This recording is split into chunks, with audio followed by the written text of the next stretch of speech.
Subscribe YouTube channel official iNews dan nyalakan loncengnya. Artis Zaskia Adya Meka kembali memposting aktivitas bangunkan sahur di lingkungan rumahnya. Namun kali ini Zaskia tidak mau berkomentar terkait aktivitas tersebut.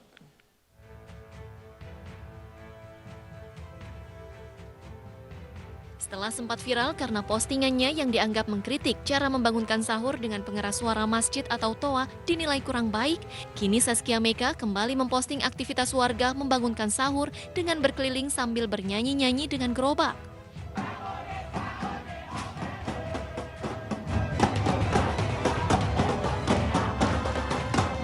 Kritik Zaskia pun kembali mendapat tanggapan beragam dari netizen di media sosial. Sebagian mendukung sikap Zaskia, namun tidak sedikit yang mencibir. Kini Zaskia tak mau berkomentar terkait aktivitas tersebut. Larangan masuk jemaah Indonesia ke Arab Saudi karena pandemi COVID-19 membuat Biro Perjalanan Umroh dan Haji menghadirkan umroh virtual. Meski menimbulkan pro dan kontra, umroh virtual dinilai bisa menjadi media edukasi dan latihan para calon jemaah.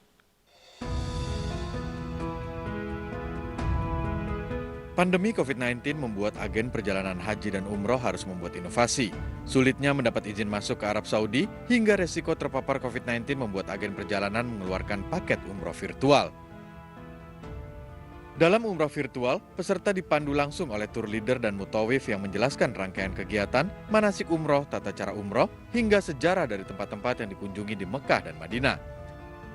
Umroh virtual dibanderol dengan harga Rp175.000 untuk tiap peserta selama 2,5 jam. Namun umroh virtual menimbulkan pro dan kontra di masyarakat. Pribadi saya kurang mantep ya gitu. Kenapa? Karena sebetulnya kalau namanya umroh berarti kan ada usaha. Tidak hanya di sananya tetapi juga persiapannya pun itu menjadi pahala menurut saya ya. Kalau untuk dalam edukasi aja sih nggak masalah ya. Jadi masyarakat bisa melihat mungkin secara seperti langsung gitu, real bagaimana umroh, tata caranya, beribadah, bagaimana melihat suasananya di sana. Tapi kalau ada travel umroh yang menjadikan itu ladang bisnis, menurut saya sih kayaknya saya juga baru dengar ya, mungkin kurang pas gitu ya. Masyarakat berharap umroh virtual tidak disebut sebagai ibadah, melainkan latihan atau edukasi sebelum akhirnya berangkat umroh ke Tanah Suci. Tim Liputan iNews melaporkan.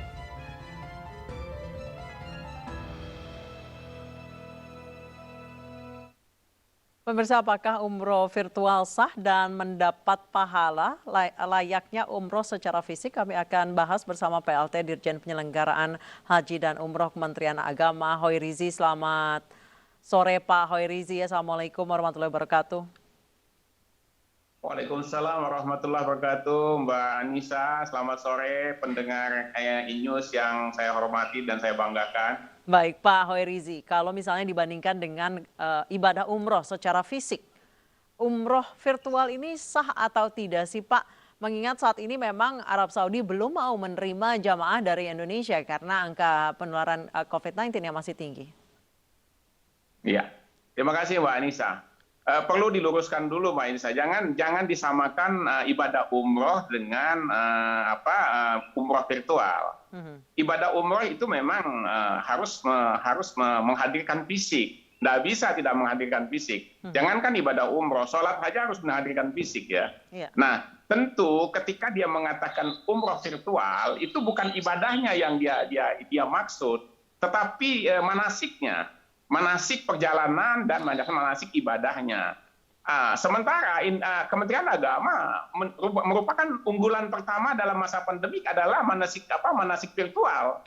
Tetapi bukan ibadah, manasiknya. Ketika kita bicara manasik perjalanan, manasik ibadah umroh, tentu tidak salah. Tetapi kalau melakukan virtual ibadah umrohnya, tentu tidak bisa. Itu pasti menyalahi. Tidak bisa diterima oleh siapapun. Baik, jadi ini lebih sebenarnya ke edukasi ya Pak ya? Sebagaimana yang kami dapat informasi dari penanggung jawab Asrial itu, ini adalah suatu edukasi, satu pembelajaran. untuk mengobati rasa kangen umat masyarakat yang ingin berumroh, tentu dia melakukan virtual pelaksanakan ibadahnya, virtual perjalanannya, virtual manasiknya. Nah, ini menurut saya ini suatu hal yang tidak salah. Tetapi memang yang menjadi problematika ini ketika captionnya itu seakan-akan ini adalah umroh virtual. Nah, ketika umroh virtual ini yang jadi polemik, maka kami sudah menyampaikan kepada yang bersangkutan untuk meluruskan ini, jangan sampai salah interpretasi, itu pertama. Yang kedua, ketika dia berbiaya, ini tentu menimbulkan pertanyaan, masa umroh kok cuma 175.000 gitu kan? Tetapi ketika kita dalami, itu untuk biaya seperti biaya internetnya, biaya kemudian mutawif yang akan menjelaskan dan seterusnya. Jadi menurut saya tidak salah kalau memang ini merupakan edukasi. Karena program pemerintah salah satunya di dalam masa pandemi ini adalah melakukan manasik virtual. Jadi bahasanya bahasa manasik virtual, kira-kira begitu. Baik, setuju dengan Pak Hoerizi bahwa memang ini yang salah adalah diksi dalam iklannya ya Pak ya, yang menggambarkan itu adalah umroh sungguhan. Mungkin beberapa orang mengharapkan pahala yang sama dengan harga yang hanya 0,1%-nya Pak Hoerizi. Sejauh ini kalau misalnya nanti semakin banyak biro perjalanan haji dan umroh yang mengadakan umroh virtual seperti ini dengan diksi yang masih sama, bahasanya adalah umroh virtual, bagaimana Pak menertibkannya? Kami selalu melakukan monitoring, Mbak. Kami sudah bertemu dengan PT di BU ini. Kami minta supaya segera diluruskan, itu yang pertama.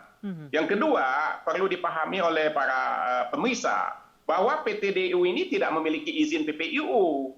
Jadi dia mustahil bisa memberangkatkan jemaah umroh. Dia tidak memiliki izin, Mbak. Maka kami minta untuk mereka harus meluruskan ini segera. Jangan sampai ini menjadi polemik berkepanjangan. Ketika ini berpolemik kepanjangan, maka akan menimbulkan kegaduhan. Oke, jadi saya klarifikasi sekali lagi, penyelenggara umroh virtual ini tidak memiliki atau tidak terdaftar di penyelenggaraan haji dan umroh Kementerian Agama ya Pak ya? Sampai hari ini begitu Mbak, sampai hari ini begitu. Baik, sejauh ini apakah ada rencana dari Dirjen Penyelenggaraan Haji dan Umroh sendiri untuk memanggil biro perjalanannya Pak? Kami sudah melakukan komunikasi, Mbak. Kami sudah melakukan komunikasi dengan yang bersangkutan dan bersangkutan sudah memahami untuk apa yang dia maksud dan kami juga akan menjelaskan itu secara komprehensif kepada masyarakat. Yang penting buat kami kepada masyarakat, kepada jemaah umroh, jemaah haji, kalau memang mau mendaftarkan haji atau umroh harus mencari penyelenggara yang sudah memiliki izin, baik itu PPIU maupun PPAHK. Ketika dia tidak memiliki izin, mohon berhati-hati, jangan terpancing, jangan terpengaruh dengan harga murah, dengan mudah, dengan cepat. Yakinlah ketika pemerintah memberikan yang terbaik, itu pemerintah akan melindungi. Tetapi kalau pemerintah tidak melalui sistem-sistem yang sudah dibangun oleh pemerintah, maka pemerintah agak sulit untuk melakukan perlindungan. Maka itu saya berharap kepada seluruh pemirsa INYOS terutama dan umumnya kaum muslimin muslimat yang ingin berminat untuk menyalakan ibadah umroh maupun ibadah haji, apalagi dalam suasana pandemik ini, harus berhati-hati, kalau perlu bertanya dulu kepada Kementerian Agama di mana mereka tinggal. Baik, Pak Hoerizi, sejauh ini Arab Saudi masih melarang warga negara Indonesia untuk masuk ke negaranya. Tahun lalu haji tidak ada penyelenggaraan haji seperti biasanya, hanya ada beberapa warga yang terpilih yang boleh berhaji di musim haji. Untuk tahun ini mungkin akan kemungkinan besar seperti tahun lalu juga atau bagaimana Pak? Sebagaimana yang kami terima sampai hari ini belum ada satu statement pun dari pemerintah Arab Saudi secara resmi kepada pemerintah Indonesia bahwa haji tahun ini dilaksanakan atau tidak dilaksanakan. Tetapi pemerintah dalam hal ini Kementerian Agama sebagai yang diberikan otoritas oleh undang-undang terus melakukan persiapan. apapun yang akan menjadi keputusan pemerintah Arab Saudi, kita sami'na wa ta'na, kita akan mengikuti. Tetapi persiapan kita tidak boleh berhenti. Sampai titik darah penghabisan kita terus melakukan persiapan, melakukan lobby-lobby, melakukan koordinasi, melakukan diplomasi untuk bagaimana kita mendapat penjelasan. Tidak saja Indonesia, Mbak Anissa, keputusan ini untuk seluruh dunia. Belum ada satu negara pun yang mendapat informasi apakah haji tahun 2021 dapat dilaksanakan atau dapat melibatkan negara Muslim di luar Arab Saudi atau tidak. Kira-kira begitu. Baik, sejauh ini dari Dirjen Penyelenggara Haji dan Umroh sendiri hari Selasa akan menyelenggarakan Bahsul Masail ya Pak ya untuk membahas penyelenggaraan haji. Iya. Itu apa saja Pak yang akan dibahas? Tentu segala kemungkinan yang akan menjadi regulasi pemerintah Arab Saudi ketika masa pandemi ini, sebagaimana kita melihat dalam pelaksanaan umroh, ada ibadah-ibadah yang harus terpotong. Misalnya kita ke Masjidil Haram, itu kan bisa hanya dibatasi berapa kali, berapa jam. Kemudian kalau nanti ibadah haji, mungkin saja kita pemerintah Arab Saudi memotong masa tinggal di Madinah. Ketika pemerintah Arab Saudi memotong masa tinggal di Madinah yang selama ini 8 sampai 9 hari, kemudian kurang dari itu, maka jemaah Indonesia tidak bisa melaksanakan umrohnya, arba'innya. Nah, ketika tidak melaksanakan arba'innya ini, kita kan harus mencari landasan hukum sehingga agar bisa diterima oleh semua masyarakat, oleh semua calon jemaah, sehingga kita tidak lagi ragu di dalam melaksanakan rangkaian-rangkaian ibadah yang sudah diatur sedemikian rupa oleh pemerintah Arab Saudi.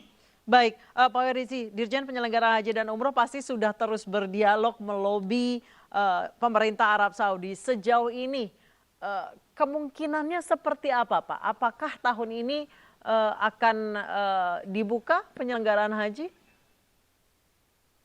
Sebagaimana harapan kita semua, termasuk saya pribadi, tentu kita berharap penyelenggaraan haji bisa melibatkan negara Muslim selain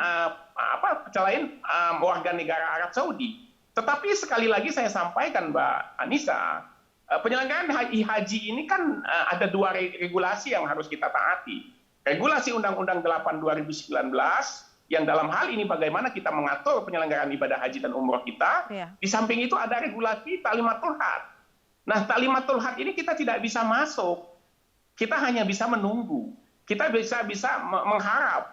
Maka itu mari kita bersama-sama berdoa semua kaum muslimin muslimat. Mudah-mudahan Allah memberikan yang terbaik penyelenggaraan haji tahun ini dilaksanakan atau tidak dilaksanakan. Tapi perlu saya garis bawahi, mestinya kita bersyukur. Negara Arab Saudi, pemerintah Arab Saudi masih mengutamakan keselamatan. Apa maknanya di situ? Dia masih memikirkan bagaimana keselamatan warga Muslim dunia pada saat pandemi hari ini.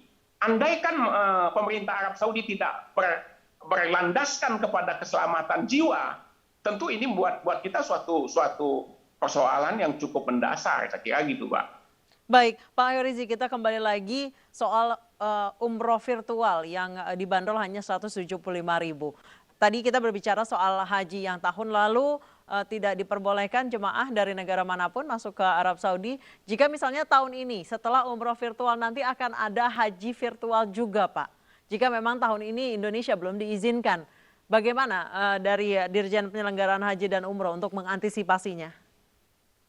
Selama itu masalah manasik, saya kira tidak ada masalah, Mbak. Selama itu masalah menjelaskan masalah perjalanan, tidak ada masalah. Tetapi kalau dia mengatakan itu masalah ibadah haji atau ibadah umrohnya, itu yang problem. Karena mustahil kita bisa melaksanakan ibadah haji atau ibadah umroh tidak ke Masjidil Haram, tidak ke Madinah, tidak ke Arafah dan tempat-tempat yang sudah ditentukan oleh syariat. Tetapi kalau dia sekedar menjelas atau mengedukasi bagaimana perjalanan umroh, bagaimana perjalanan haji, bagaimana manasik umrohnya, bagaimana cara melontar, bagaimana cara tawaf, saya kira tidak ada masalah. Baik, sejauh ini apakah akan ada penertiban untuk terutama diksi-diksi yang mengatakan umroh virtual ataupun haji virtual Pak bagi perjalanan haji dan umroh? Tadi sebagaimana saya sampaikan, kita sudah begitu kita melihat ada diksi-diksi itu, maka kita cari siapa pelakunya, siapa penanggung jawabnya. Nah, alhamdulillah kita sudah ketemu dengan yang bersangkutan dan yang bersangkutan sudah menjelaskan itu secara gamblang.